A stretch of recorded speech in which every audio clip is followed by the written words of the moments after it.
ng bayan, maasahan anumang panahon. Magandang araw po sa ating lahat. Ngayon ay araw ng Sabado, October 18, 2025 at narito na ang pinakaling update sa Bagyong Ramil at sa magiging lagay ng ating panahon sa araw na ito. As of 3 AM sa araw na ito ay lumakas na bilang tropical storm ang Bagyong Ramil at huli itong namataan sa layong 315 kilometers silangan ng Huban, Sorsogon. Taglay na nito ngayon ang lakas ng hangin umaabot sa 65 km per hour malapit sa gitna at pagbugsong umaabot sa 80 km per hour. Kumikilos ito ng pakanluran sa bilis na 20 km per hour. Base sa mga pagtataya ay magpapatuloy naman sa mga susunod na oras ang pagkilos nito ng pahilagang kanluran at tinutumbok nito ngayon ang lalawigan ng Catanduanes at ilang bahagi ng Bicol Region. Ngayong hapon ay posibleng maglandfall ito sa mga nasabing lugar.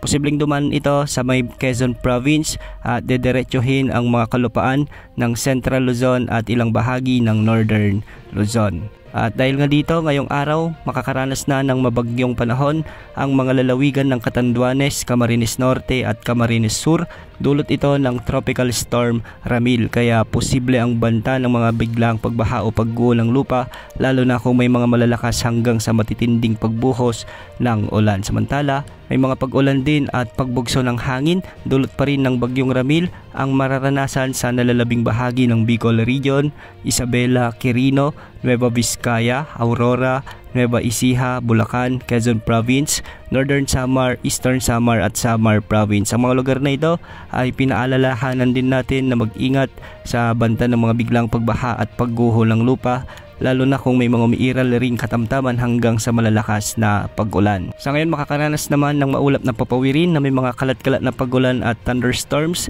ang Metro Manila, Cagayan, Batanes, Apayao, ang nalalabing bahagi ng Calabarzon, sa may Oriental Mindoro, Occidental Mindoro, Marinduque, Romblon at ang nalalabing bahagi ng Visayas. Dulot man ito ng trough o yung extension ng Bagyong Ramil. Hindi rin inaalis ang banta ng mga biglang pagbaha o pagguho ng lupa, lalo na kung may mga umiiral na katamtaman hanggang sa malalakas na pag-ulan. Samantala, sa Mindanao at nalalabing bahagi ng Luzon, asahan naman ang bahagyang maulap hanggang sa maulap na papawirin na may mga isolated rain showers and thunderstorms. Dulot naman ito ng mga localized thunderstorms. Maraming lugar na ngayon ang nakataas ang Tropical Cyclone Wind Signal number 1 at nakataas na rin ang Signal number 2 sa ilang bahagi ng Bicol Region at Eastern Visayas. Mag-ingat po tayo at antabayan na ng mga susunod na update sa Bagyong Ramil. Yan muna ang latest sa lagi ng panahon. Ito po ang weather update ng bayan, maasahan anumang panahon.